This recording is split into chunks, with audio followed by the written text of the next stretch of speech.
This one here, is it? There we go, cool, excellent. So good morning, welcome to church. My name is Rigel Walsh, and my talk today is about Bitcoin as a religious phenomenon, subtitled A 20-Minute Secular Thesis on the Worship of the Big Orange Machine. So around 2020, I heard about Pascal's wager. And Pascal's wager is an argument made by this guy called, probably going to mispronounce his name, Blaise Pascal, about why you should believe in God. And his argument was that you shouldn't believe in God because of, the threat of eternal damnation in hell if you don't, or because, the wonders of the world are evidence of creation by a higher power of intelligence. His argument was that you should believe in God because it is the best bet. And Pascal's argument was, you can't know whether God exists or not. You've got to kind of bet one way or the other. And that he said, if you bet that God does exist and that you're wrong, well, there's like a small loss, right? You have to give up these indulgences and follow these 10 commandments and things, and they were all for nothing, right? But if you're right, then obviously the upside is infinite, right? Eternity in heaven, etc., etc. But if you bet against God and you're right, well, there's a small gain. You don't have to give up these indulgences and things that you would have had to if you were on the righteous path. But if you're wrong, the downside is infinite, eternity in hell, etc., etc. So, when I heard about this, I immediately thought about Bitcoin because, the argument is really the same. Like, if you're only investing what you're wanting to lose, if you put a small amount in Bitcoin and you're wrong, well, you lose a small amount of money. But if you're right, the upside is infinite. That the return on that small investment could be some crazy number, right? If you've been against Bitcoin and you're right, well, maybe you save a small amount of money. But if you're wrong, well, you missed out on a once-in-a-lifetime opportunity to change your circumstances. So the argument that Blaise made for, or Pascal made for God, are the same for Bitcoin. It makes no sense to be anti-Bitcoin. So I thought this was kind of interesting, and it stuck around the back of my head. But then the next year, I went to the Miami conference, and I remember showing up there, and there was this massive line of people outside. And I got inside the conference, and I heard there was 10,000 people there, and it just blew my mind. But this is probably my 11th Bitcoin conference at this point, and I've been to ones with 1,000 or so, but never anything of this kind of scale. And I was thinking, who are these people? Why are they here? Surely they can't be really understanding Bitcoin. What are they doing at this conference? And then I went inside in the the main speaking room, and I saw these talks from Nick Szabo and Michael Saylor, and there was 5,000 odd people, 5,000 young people in this room listening to these crusty old guys talk about money, right? And this just made no sense to me. I was ticking over my head for days after I can't reconcile what I've seen with some sort of other similar social phenomena. And then one day it clicked, I know where I've seen this before. I don't know if you guys have ever been to like a Christian music festival, but it was a very similar kind of experience, right? It's something that feels like a rock concert, but there's something kind of different, a little off, a little weird in the vibe. And then you go inside one of the music halls, and there's not a band, there's another crusty old guy talking to young people, but this time it's about Jesus and not about sound money or something like that. So, that got me thinking about this whole thing of, we often joke about this idea of, Bitcoin is a cult, Bitcoin is a religion, etc., etc. But to my mind, no one has ever really sat down and looked at it seriously, intellectually, about, well, what if it is? What does that mean? What are the implications, good and bad, of that idea? So the first thing you probably think when I say that is like, how can this be true? This is bullshit. How can Bitcoin be a religion? There's nothing in the writings of Satoshi or the Code of Bitcoin Core or anything like that that talks about some higher power religion. Well, of course it can. If you look at ancient human beings, they worshipped the sun, the animals, the sea. There's a long history of human beings taking physical or secular objects and giving them like a spiritual or supernatural significance. And if we look today, this behavior still continues with things like football hooliganism or extreme fandom, totalitarian states. This behavior of wanting to give earthly or physical things a spiritual dimension or a spiritual nature and worship them in this kind of fashion.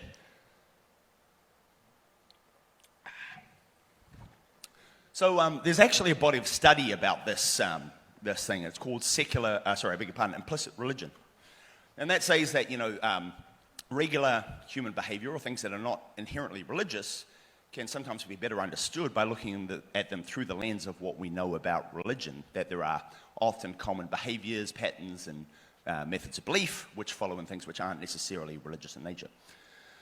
And so implicit religion really looks at religion more as like a social technology or something which is an integral part of society. Because if you look at all successful civilizations, religion has been a very important part of them. Most of you, I guess, are probably familiar with this Maslow's hierarchy. The idea is that once you get past that base level of human civilization, we have things like agriculture and people are fed and that kind of stuff. What people need to achieve that next level of success and satisfaction and unity is these kind of things here, social connectedness and self-actualization, reason for existing, all this kind of stuff. And it's probably important here to make the distinction between religion and spirituality, because spirituality really is the pursuit of a spiritual truth. And it's something that you've got to kind of find on your own, find your own subjective answer to these kind of questions. And it's not something that you can draw inspiration from other sources, but it's something you've got to really find your own truth. No one can teach you to. You've got to find your own answers. Whereas religion is quite different. It's a social edifice. It's a pursuit of religious truth in conjunction with other people. There's no such thing as a subjective spiritual truth. There are very clear objective spiritual truths that have come from God or some priest or something like that. And that, you don't find this himself. They are taught to you by this religious institution. So again, religion is an important social technology to reinforce society. It's really the idea of implicit religion. And it says that religion provides four key or core functions to do this. So the first one is social connectedness. The religion provides a way for people to feel, to relate to other people, to build a community, to satisfy a need to feel connected socially with others. And what you get at the end is a sense of being united with other people in the pursuit of a common goal. The next one is meaning making. The idea that, our life isn't merely simply being born, reproducing, and dying, that there's a higher purpose, a higher reason for us being here on earth. Generally, it's the disciplined pursuit of some pure ideal with the end goal of something along the lines of bringing heaven on earth in some way or other, right? And what that gets us is a coherent philosophy and purpose about which to orientate our lives and gives us a clear meaning to orientate that, but also with other people. Rules for moral action. So religion has the idea that there are clearly ideas which are clearly objectively moral or immoral, and that there should be clear guidelines and rules for people to know what those are. And what that gives us is this translation of that purpose into clear rules and guidelines about which we can follow on a day-to-day basis to achieve that meaning that we just looked at in the previous slide. And really the core one, the most important one about religion is this concept of creating the sacred amongst the profane. The idea that the world that we inhabit is evil, is wrong, is sinful, is bad. And that what religion provides is a space like an oasis, a life raft that we can retreat into, and we can find solace, we can find direction, we can refresh ourselves with the influence of all these good things, and then go back out into the world and fight the good fight and try to make the world a better place. So if you look at these four, and you look at what we see currently happening today with Bitcoin culture or the Bitcoin social layer, whatever you want to call it, the people stuff around Bitcoin, I think you really clearly see these things going on. We get social connectedness, where things like conferences, meetups, online communities like Twitter, they provide this function right away for people to relate to other people. You have this intense passion for this idea that maybe your significant other or your friends don't quite get. Through these communities, you can meet other people, where you can feel this sense of social reinforcement, and you can cooperate with others in pursuit of this common goal.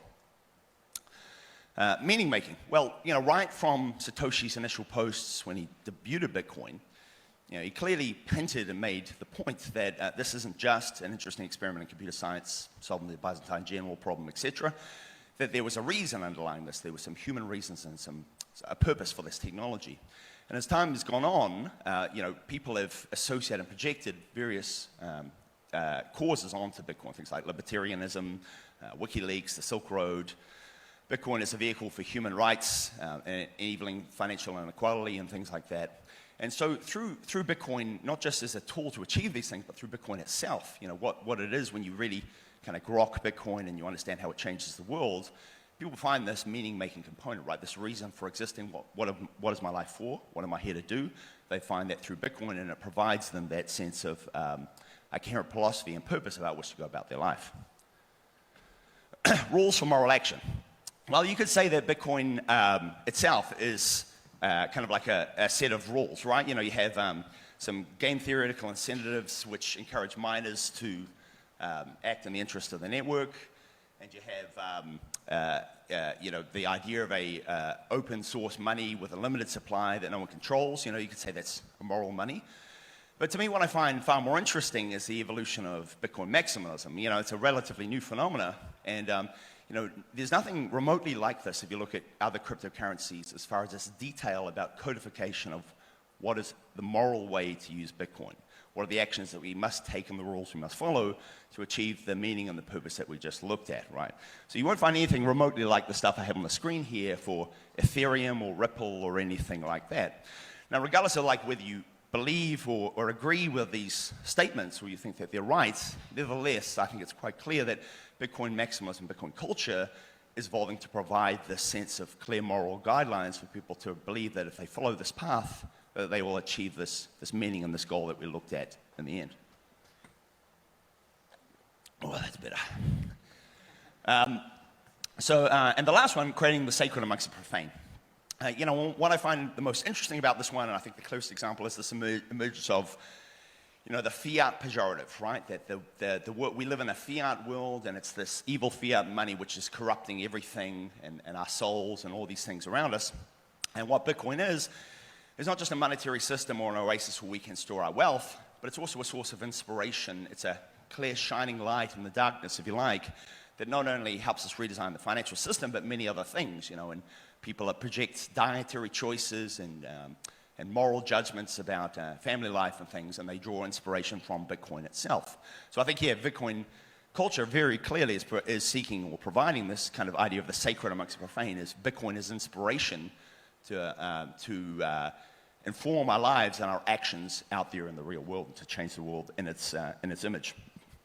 So, I don't think it's at all surprising that you see these behaviors evolving, because as I said, human civilization, human culture has long had this association with these religious behaviors. And if you look at Bitcoin and how it influences our lives and its nature, I think it's not a leap to compare it to the sun, the moon, the forces of nature, whereby its ups and downs can have these dramatic effects on our fortunes. If you think you master it or you think you can control it, it's often going to teach you a very humbling kind of lesson. And it's human nature to see these forces of nature which have such an influence on our life and are so out of our control, to bow down and worship them and give them reverence and awe of what they provide for us. So, I feel like Bitcoin is really just following into this normal human pattern of behaving this way with things that have these traits. So if that's true, if everything I've said has a ring of truth to it, then I think it's important for us to look at the good and the bad of religion, right? Because if these behaviors are going to become more and more prevalent, if Bitcoin culture is going to take more and more of a religious tone or nature on board, and we want Bitcoin to succeed, we need to understand why religion is beneficial, why people like to indulge in religious-like behaviors and what the benefits they receive are, but also what the negative is, how religion has been not beneficial for society, how atrocities or bad things have come out of religious belief. So just to quickly run through those, the good of religion, what does it provide? Well, a sense of community. Being part of a religious community gives you a sense of being loved, being connected to other people, being understood. And these are all natural human needs, right? If we have these things, we feel better, we're more productive, and we're able to go out in the world and just be better people. Meaning, purpose, and clarity. If you have a meaning or a reason for your existence, it gives you this ability to endure, to push on, to endure through hardship, and answers this existential dread about, why am I here? What is the purpose of my life? And I think, to sum up the last point, really what it gives you is hope, right? This idea of there is a better future waiting for you at the end, right? Common framework. So if you have people who believe religion, and they can come from disparate backgrounds, disparate ethnicities, different groups, different countries and things like that, and it gives them a common framework about which to relate around the world. We agree this is good, this is bad, this is moral, this is immoral, therefore X, Y, Z. And it's also motivation to encourage those people to work together, disparate groups who otherwise wouldn't work at all, or wouldn't at all see any eye to eye or any reason to work together. It gives them that motivation, that reason to shake hand and cooperate and be more productive through that cooperation. Virtuous behavior. Generally speaking, religion encourages virtuous behavior, right? By minimizing your vices and focusing on the good things, low time preference behavior, if you like. And generally that's beneficial for you and for the people around you. And lastly, structure and ritual.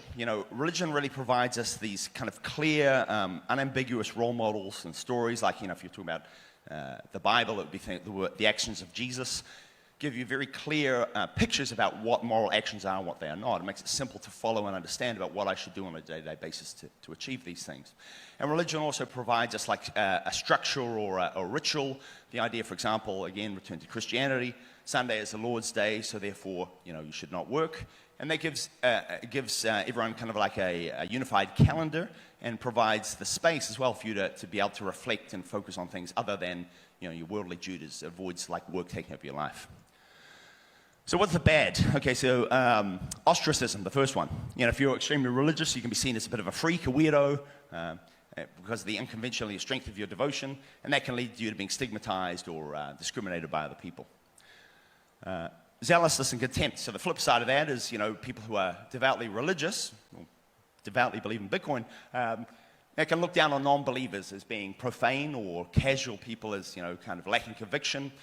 And that can create a bit of friction with people who may be interested in the idea. They may come across, the thing and be interested in it, but they're put off by the participants. I like the idea, but I know about these religious people. They kind of put me off. They're a bit weird. Something's off here.